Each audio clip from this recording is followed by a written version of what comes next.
pandemic got us into a reflective space and made us look inward to see what we can do for the world at large.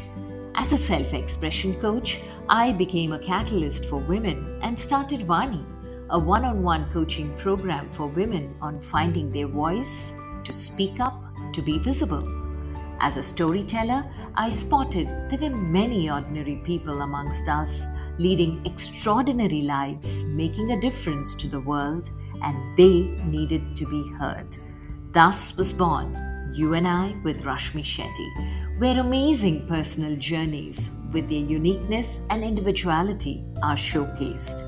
A reaffirmation of the fact: open your eyes wider. The world is far more beautiful when we acknowledge the presence of both you and I.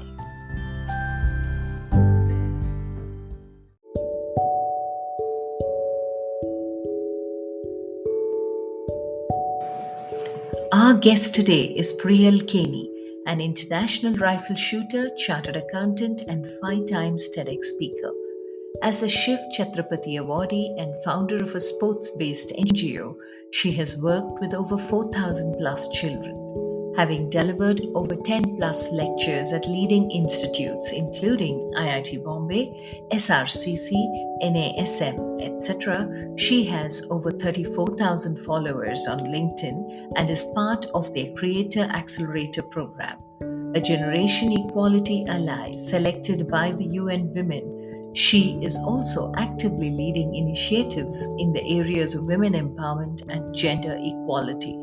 Listen in as Priyal shares her journey, special moments, and life lessons. Hi, Priyal. Such a pleasure meeting and talking to you on You and I with Rashmi Shetty. I've been following Thanks a your work. lot. I've been following your work, and I really love the work that you do. So I'm curious now, what was Priyal as a little girl to the Priyal Keni that the world knows today? So I think to be very honest and also on a lighter and a good note, nothing has changed much. So as a child, I was a very curious kid. Always wanted to explore new things, and I always had this inner drive that what new can I do? What am I learning new today? And I think it's pretty much stayed like that till date. Even today, I keep challenging myself with respect to new roles, new opportunities, new avenues, just take up something that's completely new, something I never thought I would probably do if I had to like just think about it 6 months back in time. So I think that hasn't changed. And that is one thing that has really helped me build this multifaceted personality that I am today. Even as a kid, I tried a lot of different avenues. Like I tried classical singing, dancing, sports. I was good at academics. So I think that aspect of my personality has just stayed till now. And I think if I don't do anything new, if I'm not growing in any way, it makes me very uncomfortable. So I'm glad I was born this way, and I just continue to be like that even after so many years. And what about hobbies, Priyal? Were you somebody who's very inclined into sports? How are you as a student? Very studious, topper in class, typical? So yes, I was one of those first bencher students who used to like sit on the first bench, always got a homework done ahead of time, always had the assignment submitted ahead of time. I would have like the fanciest assignments and project submissions in class. So yes, I was one of those girls. I used to hate bunking school. So if you look at my attendance records across school, hardly every academic year there would just be 1 or 2 holidays I would have taken, of course, until I started shooting, because of shooting I used to travel a lot, and then did end up missing a lot of school in the 8th, 9th, 10th grade. But before that, I used to love going to school. I used to wait for summer vacations to get over so I can get back to school. Used to love studying, getting good grades. And on the extracurricular aspect of it also, I think classical singing was the first thing that my mom put me in. But in no time, I realized that, classical singing, dancing, and all these things that are too dignified or graceful is something that I am not very comfortable with doing. I'm someone who wants to get onto the field and get my knees bruised and get my socks muddied and stuff like that. So that's when I realized that, sports is something that I probably fit in better in. So started pursuing basketball and took up throw ball. And when I tried different kinds of sports, till I actually stumbled upon chess, I realized that I'm more of the non-aggressive sport kind of a person. I'm more of the mental sport, more, where you put your mind to use and everything. So after chess, I think that experience really made me understand myself as a person, and what kind of extracurricular activity probably I fit in. And then when shooting happened and I stumbled upon shooting, I think the entire experience from chess actually made me in a very short period of time realize that this is it, this is what I want to do, this is what I'm passionate about with respect to shooting. Because I think it was just 2 or 3 months into the sport, and I just knew, that inner calling tells you that this is it, I love this sport, and this is what I see myself doing at a higher level, or probably a few years down the line. And that's how shooting just clicked. And trust me, there was no looking back. When I first picked up a rifle, there were no grand plans of playing for India or doing this for 13, 14 years, or doing it at the level that I ultimately did it at. But I think one thing just led to another, and I took up each and every opportunity as it came. And I'm so glad now when I look back that, it happened, and it happened in such a beautiful way. And it's such a huge part of my life now. Yeah, so true. You are those typical neighbors envy mama's pride kids. I am, and my cousins keep telling me that, and bro, you've set the bar too high. Don't you? Okay, now I'm curious how beautifully you connected chess and rifle shooting. Chess is a strategy game.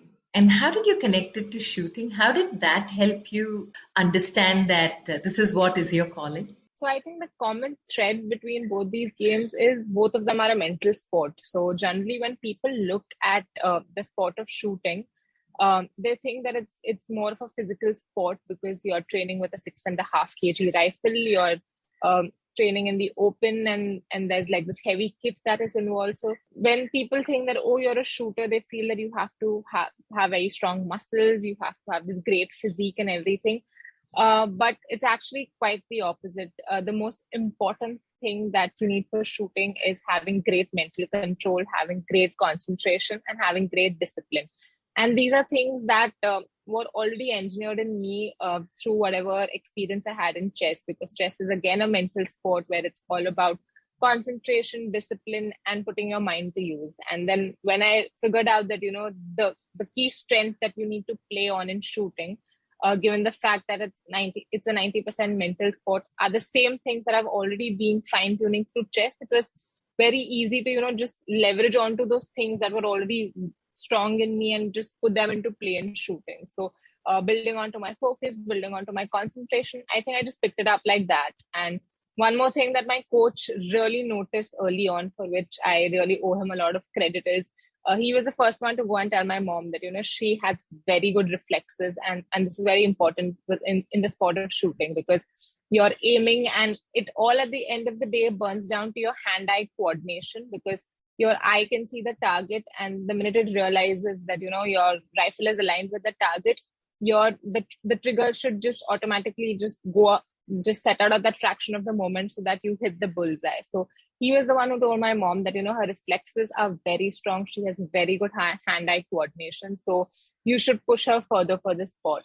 So in a way, that is why, I keep telling people, like, you just stumbled upon shooting, and then it was just like overnight things worked out for you. But I think it was an accumulation of a lot of things coming together, like all the other prior sports that I pursued, and my experience in them, which actually made me realize how much I loved shooting when I did it. And then all the key strengths that I actually learned in chess, putting them also into play into shooting, all of them came together, which is why I think within 18 months of, just taking up the sport, I made my debut at an international competition and started playing for India. Oh, wow. Okay. And, another thing about sports like chess and shooting is, like you said, they're mental games, but they're also lonely sports. Because not many people understand what's going on in your head. And there may be days when you would be down, you wouldn't feel like it. So, how do you pull yourself up every day? Yes, consistency, discipline, all of it. But as a sports person, you are on a lonely journey many a time, and people don't understand what's happening up there. So, how do you keep yourself up Priyal. That because at a young age, if you lose that steam, then it doesn't help you progress. So how do you keep it Correct. up all the time? No, I'm so glad you asked this question because a lot of people just fail to see this aspect. Once they see someone took up sport and did good in it, they just think it's a bed of roses after that, and just things just come your way. You work hard, you get a medal, and it's like a hard work reward directly proportional relationship. But that is not how it is. In fact, my key takeaways from the sport, more than the 100 medals I have won or the national records I have broken, it has been embarking on this journey of understanding myself at a very early age. Because as a teenager, when you're playing for the country, there is a lot of responsibility on your shoulder. There's a lot of pressure, expectations, everything just coming together, and you're dealing with this. And then at the same time, it's an individual sport, so it's you. I mean, it's just you on the firing point over there. And many a times, because it's a mental game, sometimes it's you versus you. It's just you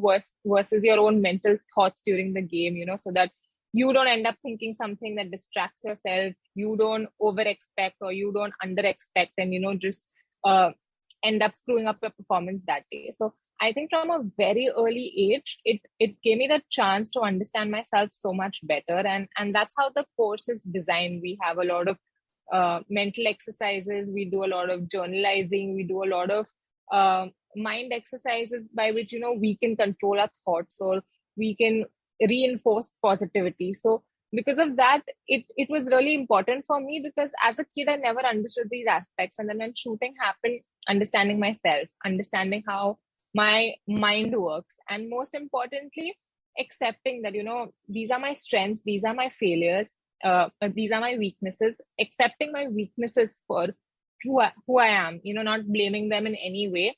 And at the same time, learning to play on to my strengths for my advantage was something I really learned, and something I'm really grateful for. At a very early age, learning to face failures, learning to take it with respect and positivity, and looking at it as nothing but a stepping stone to success. I think all these beautiful lessons is what I got to learn. Because now there is something, especially in the pandemic, people speak about toxic positivity, empty positivity. So, how do you keep your positivity full to the brim? So I think this is also another very, very important aspect that I have learned, because uh, most of my friends, when they speak to me right now, and this is something that I never realized that I had just like grown into become. But one of the most common things that I get from my friends and colleagues is, you are a dangerously optimistic person. Like, even if it's a tough situation, or even if it's a situation where, you're not seeing any light at the end of the tunnel, you are still so, positive about it. You're still so charged up and motivated about, guys, let's try this, let's do this, and we got this, we get this sorted. So I think the entire positivity aspects also comes in, because in shooting, one thing that we were taught is not to give up till the very last shot, because anything can happen. It's a long match. Tables can turn, things can go against you in your favor. So in a way, they used to always tell us that, it's not over until it's really over. So till you've not actually fired the last shot from your rifle, don't already count your success that, oh, I have the medal and I'm on the podium, or don't even be like, oh, it's over and I didn't make it. You don't know what can happen. So I think being positive and learning to find the positive or the good thing in every situation, like even if it's a very horrible match and you're not going to get anything out of it, still just taking the experience positively, learning the different aspects that you got to understand about yourself, or how you perform in a match from it, are the key takeaways from every match. So I think that's the most beautiful aspect about sport, is that irrespective of whether you win or lose, at the end of the day you come out as a much better person, and you've definitely grown as an individual. Yeah, yeah, and that's so true. And in today's world, being your best friend is the best thing that happens to a person. Because, True. like they say, if you enjoy your company, then no company matters. So, you learned very early on that being your best friend is the best way to lead your life, understanding yourself. So, for a person who's getting into that space to understand that being your best friend is the best thing that can happen to you. How would you dissect the process, Priya?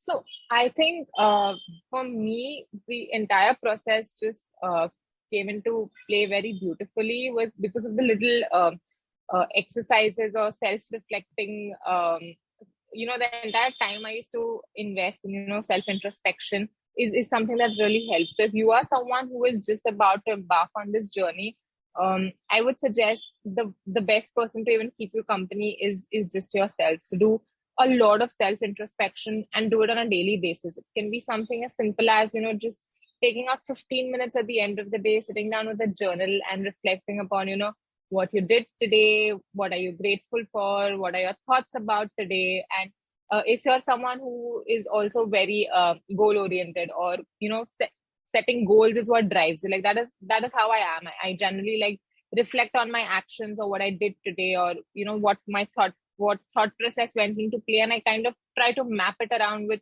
what my goals are, or what I look at achieving a few months down the line, or where I see myself a few years down the line. So if you're someone who really likes to map your goals against, your everyday actions, and just introspect with respect to, what I did today, to make sure I am a step closer to where I see myself probably a year down the line. I think all these aspects are very, very important. So reflecting upon your actions, being very honest with yourself. That is one thing that I've observed that a lot of people lack, is they don't tend to be honest to themselves. And it's one of the most important and also one of the most toughest things, because you can lie to anyone, but you cannot lie to yourself. And it takes a lot of courage to be honest with yourself and just tell yourself that, I could have done this better, or yes, I did screw up, or this did not go as planned. So I think just being like dead honest with yourself and telling yourself that, this is the areas I can work on, this is how I can improve, or this is how I could have dealt with it better. I think that's a great way of understanding yourself. Like for me also, it took a lot of time to start being 100% honest with myself. But when you start that, I think a good thing about it, at least that worked for me, is you start accepting your flaws and you stop blaming yourself for them. Like there are times where I'm like, okay, fine, I repeated this mistake probably, or I did screw it up, but we're all human and we're bound to goof up. So, I mean, it's okay. Like forgive yourself and try again, once again at some other time to, not repeat this mistake. So I think that entire aspect of self-forgiveness, understanding yourself, and just accepting yourself for the person you are, while also making an effort to improve yourself. I think that's very, very important. And that's a great way to, start self-introspection. You covered three very beautiful aspects: self love, self compassion, and self acceptance. And sports has a very beautiful way to blend into our lives as well. So, academically, how did this entire journey with the self help you to progress as school and college came into your life? So I think through school and college, it did help me progress with respect to understanding that, my lifestyle or my trajectory or my journey is going to be very different from my peers. So one thing that I did understand very early on is peer pressure is real. And this is one thing that every time I interact with students in university or students in school, I keep telling them that it's very easy to succumb to peer pressure. And now it's even the more open, because at my time, you go to school, you keep comparing yourself with other folks in your class or with other folks in your grade. But now you have social media where you like, especially platforms like LinkedIn, where, even if you just log in, everyone's achievements just appear on your news feed. On Instagram, everyone's achievements just show up on your profile. And it's so easy to just compare yourself consistently to everyone else. It just feels like you are in this consistent, ever-growing competition, and having the feeling of, lagging behind or not doing enough, or,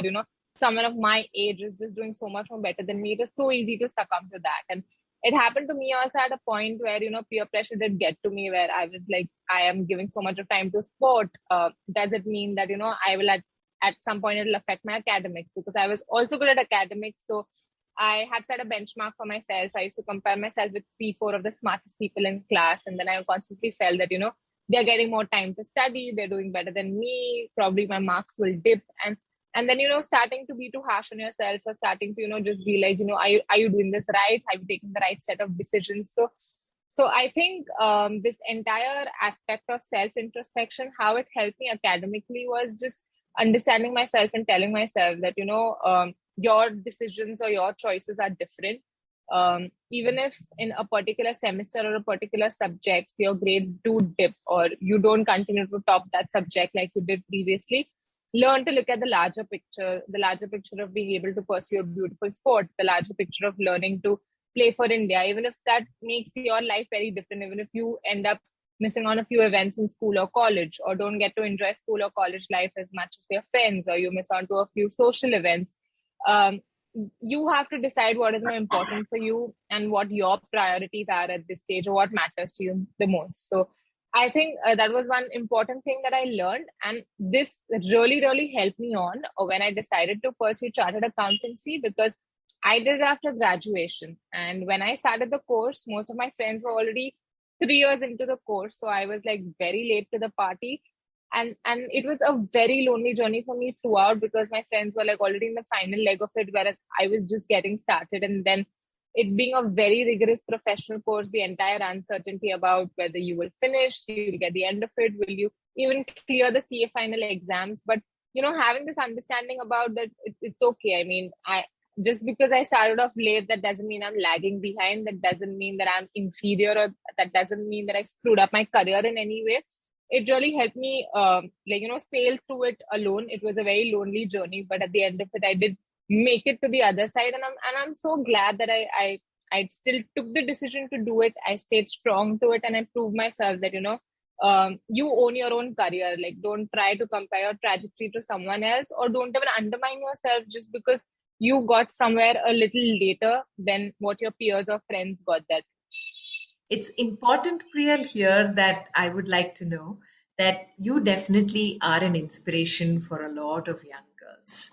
And when we talk about young kids, I'm sure you're invited to talk in a lot of forums and also make sure that these girls get a lot from you. So, do you have these moments, and has that inspired you in any way? How you are an inspiration?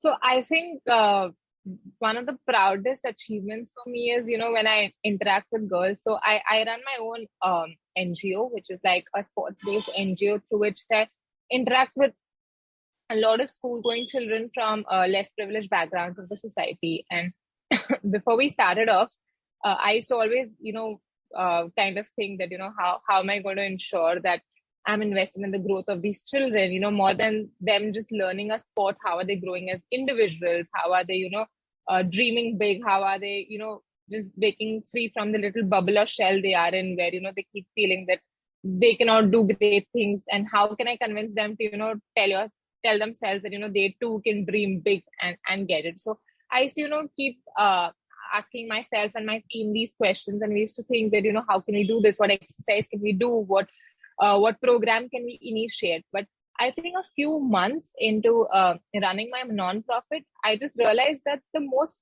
powerful way of doing it was just being myself. I realized that being myself in itself was such an empowering act, because the girls in the cohort that I used to work with, they used to just observe me, and the little things they picked up just from observing me was so positive and was so influential. Like, they used to come up to me, and they used to ask me basic questions like, Didi, you pursue sport, and even we want to do that when you grow up. So I realized that having a role model or someone you can look up to is so important. And I knew that this was their first subtle step of actually telling themselves that, I can also dream, and I can also accomplish my dreams. When they used to see me pursue sport, they used to be convinced that, even girls are good at sports, and it's not just a boy thing. When they used to see me and my co-founder Sarthak work together, it used to convince them that, even a girl and a boy can be on the same team at par. So we are equals. So just these little aspects used to help them learn a lot of important things, which otherwise they don't learn through their books or within the four walls of the classroom. So I think just at times, being the person you are and positively interacting with someone also can have such a huge impact on another person's life. And this is one thing that I really learned. So didn't have to go to them and, talk to them about, oh, these are my academic achievements. So this is how I studied 15 hours a day during CA finals, or, this is how you should journalize and do things. It's just about being yourself and putting yourself out there sometimes that actually helps these kids grow in such a great way. Okay.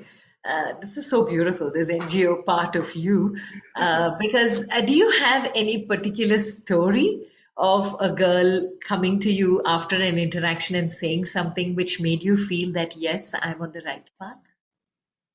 Oh, yes. There was this one particular interaction. So we work with a lot of villages also. So there was this one village around Karjat that we work in.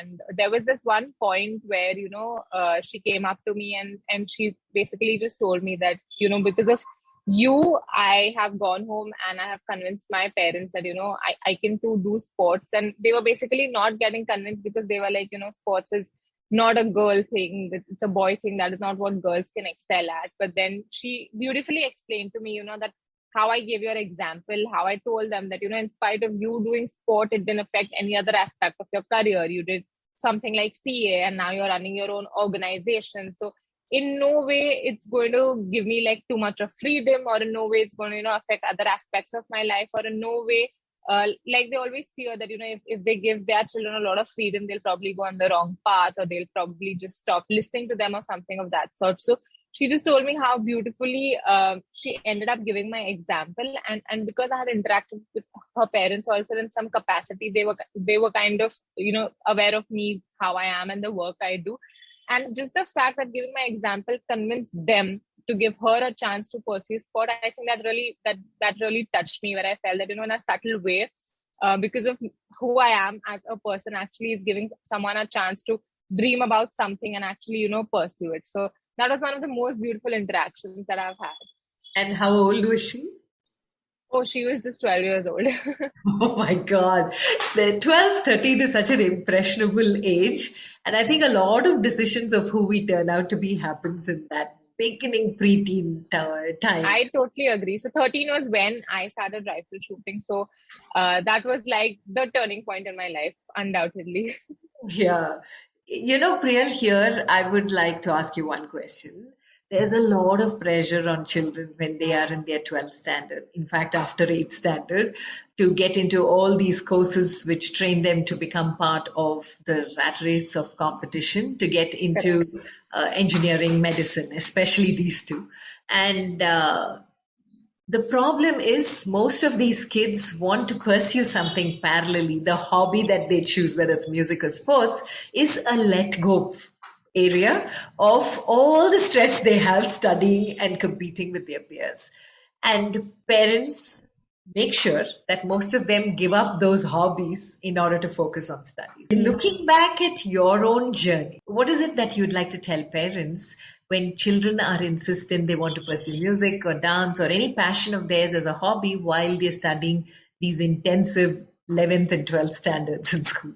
I think there is this huge myth, especially I see it a lot in India, because I've had non-Indian friends, and through conversations with them, it's not that prevalent within their ecosystems. But with respect to India, it's a very common myth that if you pursue sport and the extracurricular activities, it will affect your academics, or your career has gone for a toss. So academics is the only thing that can build your career, can take you places, and can make you great. So I think that thing needs to change. We need to stop looking at academics as the sole determining factor for one's success or failure in life. And secondly, when it comes to keeping up with your passion with your academics, I think it's very important to find a fine balance. Like for me also, when I was into chartered accountancy in full swing. Of course, when I was in 10th, 12th, and during my bachelor's and master's, the academics doesn't get too rigorous. So for me, it was always,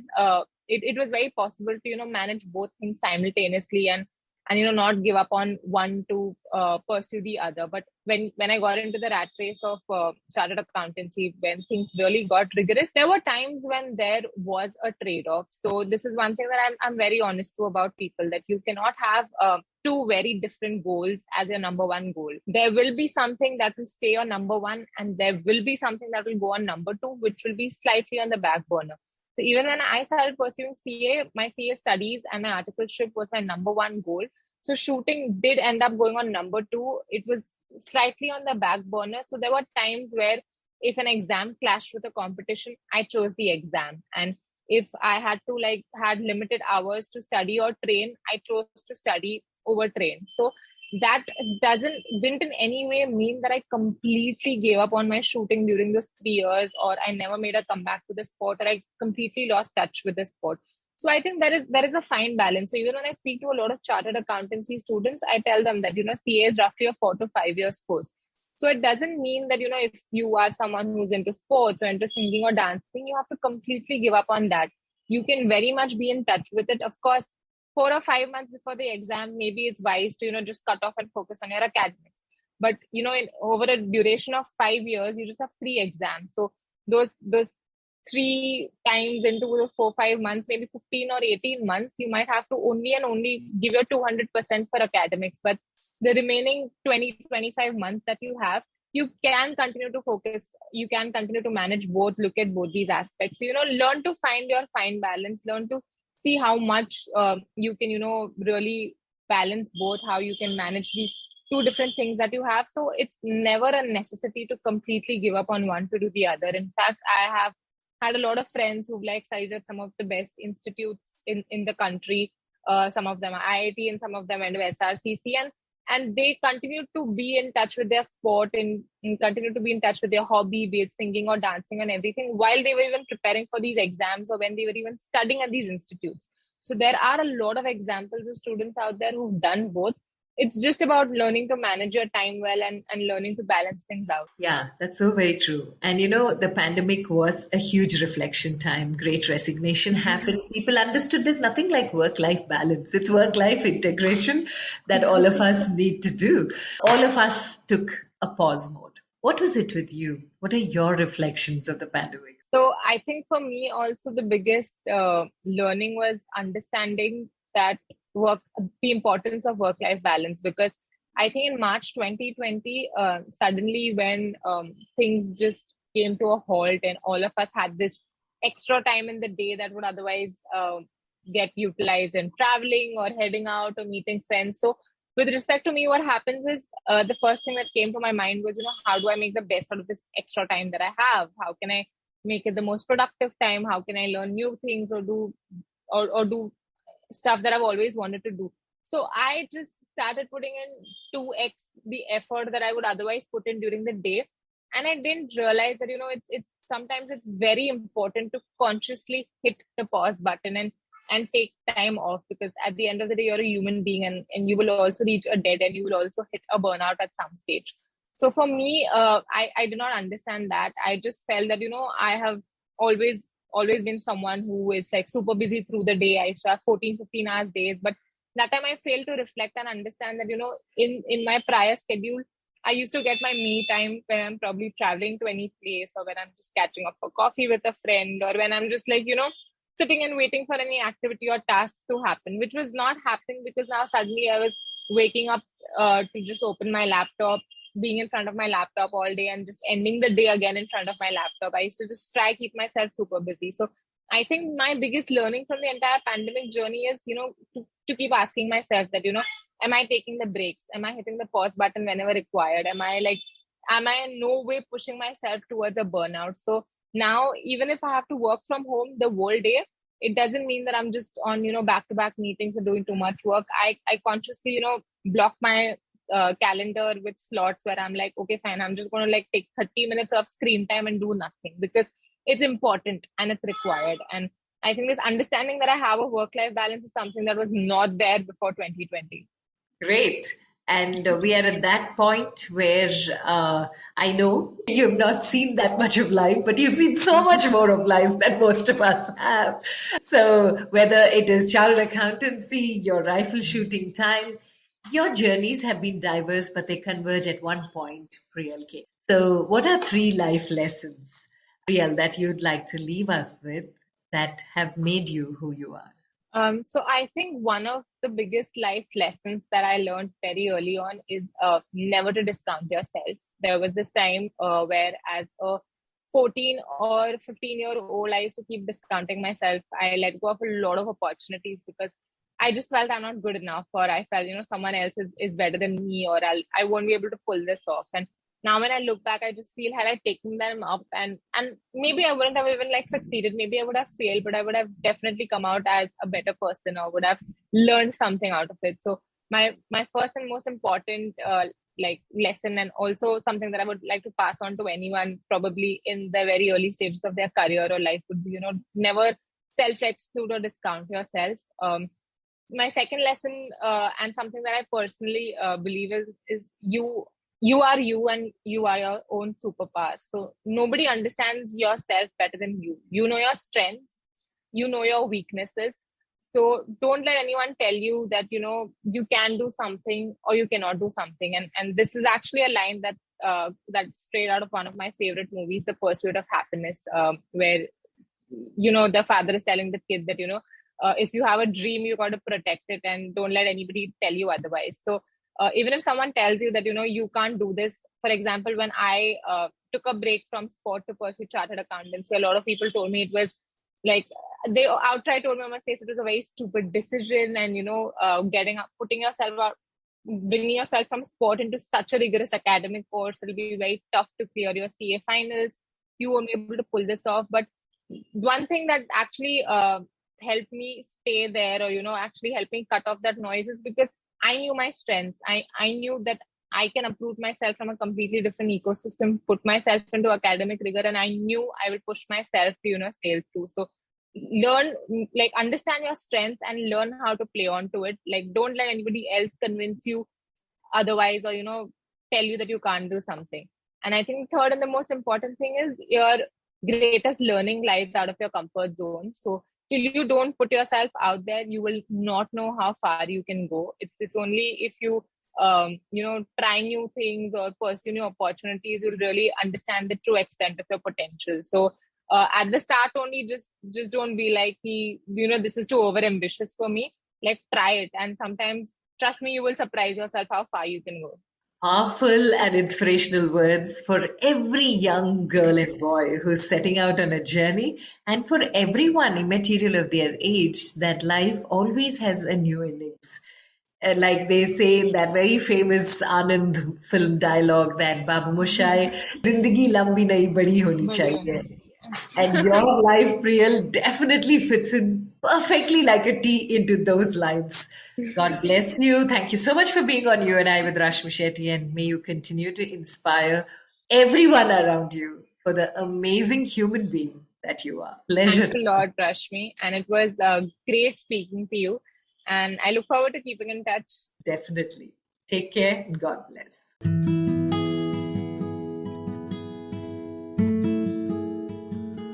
With that, we come to the end of this weekly quest of You and I with Rashmi Shetty. Do let us know if you know people who make the world beautiful. Write in to rashmi.thethirdeye@gmail.com. That is rashmi.thirdeye@gmail.com. Come, let's explore this amazing world together, both you and I.